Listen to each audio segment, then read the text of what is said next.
Okay, we're going to try this again because I'm just struggling with the live streaming and getting videos up here the way that I want. Hi, this is Matt from the Relief Valve podcast. We are a uh, new podcast, news, opinion, humor, all woven into it. I've kind of wanted to do something different for a podcast instead of being, or a news show in general, doing the same old, where everybody's PC, everyone behaves themselves, and it's just the run of the mill news that you already get from 100 other news sources. So I wanted to do something different, but right now this is my first kind of test for me. I've done some live streams on YouTube, and I ended up talking about the COVID vaccines. I got a warning and a strike for putting my opinion and information about the COVID vaccine. So now, if I want monetization down the road as the show grows, I have to be careful about some of the things I say. This show is about fighting the culture war and fighting back against cancel culture. So as much as I hate it that I have to play within the bullshit rules that YouTube has, unfortunately, when I'm streaming on here, that's what I'm going to have to do. So we stream the audio show on all of the major platforms: Relief Valve Podcast, Spotify, iHeartRadio, Apple Podcasts, Google Podcast. Majority of the major platforms you can find the show. Our website is on Buzzsprout. We upload from there, and you can like and support the show there as well, and see previous episodes to kind of see what it's about, and see if you're interested or not. And then to kind of build something online, I'm posting on YouTube and simulcasting to Rumble as well. So I'm going to take some of the stories that I can't get to on the audio portion of the podcast, and I'm going to put them on YouTube and be able to get out there and talk about extra stuff. So I tried to do some of the Eliza Blue controversy. That podcast didn't go through properly. I don't know if there's some shutting down happening on YouTube, some censoring happening there, or I had an issue with my live feed.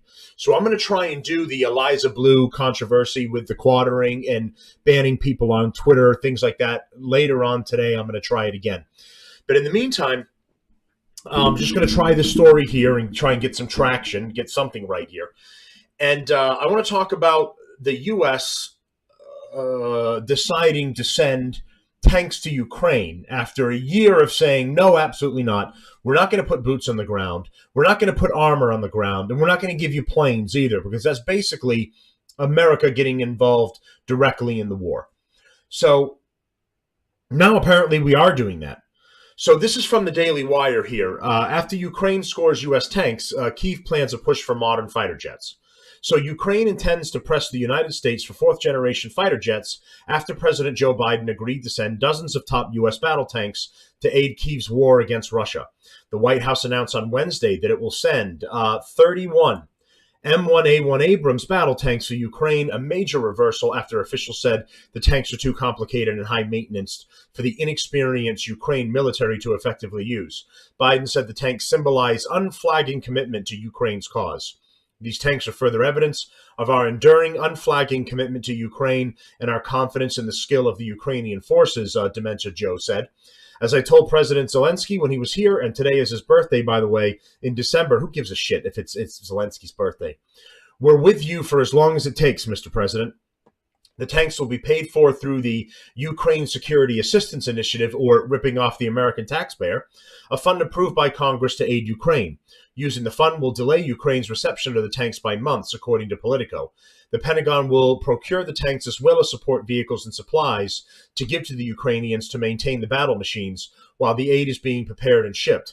The U.S. will train the Ukrainian military on how to use and maintain the tanks. The Abrams tanks are the most capable tanks in the world. They are also extremely complex to operate and maintain, Biden said, so we're also giving Ukraine the parts and equipment necessary to effectively sustain these tanks on the battlefield. We will begin to train Ukrainian troops on these issues of sustainment, logistics, and maintenance as soon as possible. Biden's announcement seems to have encouraged Ukraine to put in larger requests to the White House. Ukraine's military leaders now have their eyes on fourth-generation fighter jets from the United States, such as F-16s.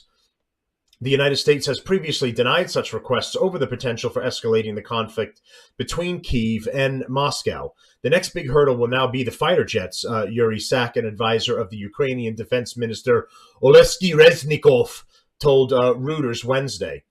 So, to everybody watching here, like, comment, support the show, please, and let me know, does this escalate things further by we're giving them tanks, and now the conversation of airplanes are back on the table as well. And we're trying to offset that by saying, well, Americans aren't going to be flying them. Ukrainians are going to be flying them. We're just going to teach them how to use all this shit. I mean, is it really not all that different from just putting an American in the pilot seat? In which case it's boots on the ground and it's Americans fighting Russia directly, and that's us at war with Russia.